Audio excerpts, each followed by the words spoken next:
Well, our next gentleman doesn't need an introduction, but I'm going to give him one anyway. So, earlier this year, a group of friends, which there's some of them in the back, decided to band together and take on a huge challenge of the Tough Mudder. They all survived, and one of them is here tonight to talk about his experience. Please welcome the one and only Brian Flynn.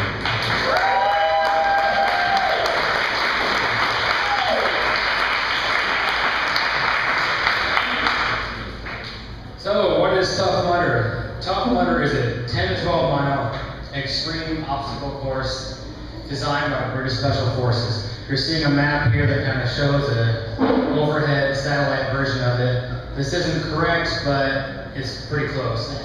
It's pretty insane. It's test your strength, your stamina, your mental grit, and your camaraderie. And it's about 23 obstacles in Minnesota. This is the 11 crazy ass douches that I did this with.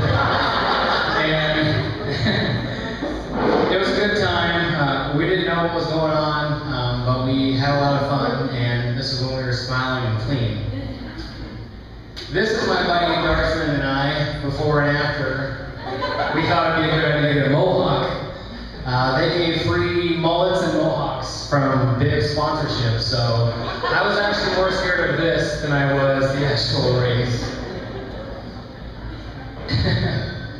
This was actually the obstacle before it starts. So again, there's about 20 or 23 obstacles. This is called the Berlin Wall. It's about 6 feet high. There was a really stupid, embarrassing picture of me going over this that unfortunately did not make it into the presentation. The next guy here, this is our motivation before we started. This guy really told us, why we were there, and got us all pumped up, and he made us say the Tough Mud Pledge, which was, I understand the Tough Mudder is not a race, but a challenge. I put teamwork and camaraderie before my course time. I do not whine. Kids whine. I help my fellow mudders complete the course. I overcome all fears. So after we raced over about a mile or so and did what they call the Braveheart call, we got to the first real obstacle, which is called the Arctic Enema, where you basically jump in, you freeze your balls off, and you realize, why the hell am I here? And then this is actually a really good picture of, actually it's on the 7th or 8th obstacle at about 22 or 23. It's called the Mud Mile. As you can see, you basically jump over these and you come down and you're pushing dirty butts up, you're pulling people down, and there's about 10 or 12 of them, and it's pretty crazy. Then you run into this, this is one of the first H2O and first aid areas. I took full advantage of these. I washed out my face and my hands, ate some bananas. They had like some electrolyte gummies that I was mowing down on. We like them. As you can see, there it is in the distance. And then this is a good pick because I thought it'd be a good buffer pick for one of these presentation slides. And also, there's about 10,000 people that did Tough Mudder, and so they did it in waves every 20 or 30 minutes. And it was pretty embarrassing after you started and you realized, oh my God, these guys started an hour after us and passing us. This is for all you goofy guys that are doing the Warrior Dash in Earlham next month. Pussies. As you can see, it says mile 3, and it says, but this is Tough Mudder, and you actually just begun.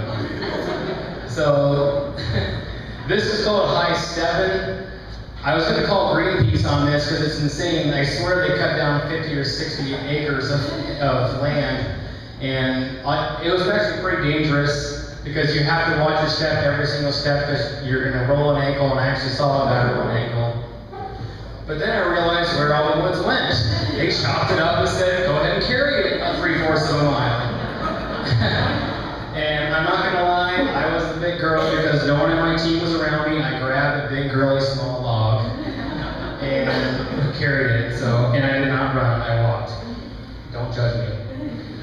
This is called Hanging Tough. It's kind of an old school play on the kindergarten, elementary school thing. They grease these, but then also you have all these muddy, crazy people who are going across it, and if you fall in icy cold water. I'm not going to lie, I made it through, and a couple people in my group did not. I won't point names or point out people. This is called the electric eel. This is what a bunch of pussies were scared of. You crawl under in muddy water, barbed wire. As you can see, there's some electrical wires. They do shock you, and all you hear is like pop, pop, pop, pop, pop. And I didn't get hit, but it said that you're like getting slapped left and right. This is called Everest, which this picture doesn't do justice, but just notice I'm the guy in the blue, totally making it up by myself. That's an optical illusion that someone's helping me. I'm not gonna lie. It's basically a quarter pipe, kind of half pipe type of thing that you have to run up. There's the back side of it. For some reason, my team and I are all smiling like it's a lot of fun. I think we managed to realize that we were only 4 or 5 obstacles away from the end of the 12-mile obstacle course. Next, okay, this is Twinkle Toes. This was a lot harder than I thought it was going to be. You did wait a while, but as you can see, there's only about 3 or 4 inches that you're walking across. Then you have stupid, excited people behind you that are shaking the board while you're trying to get across. Again, I made it across, but some people in our group did not. This is called, walk the plank. You walk about 15, 20 feet, and then you get to jump down 15 or 20 feet in the icy water. And yes, those are scuba divers ready to grab you if you can't swim and or your muscles seize up.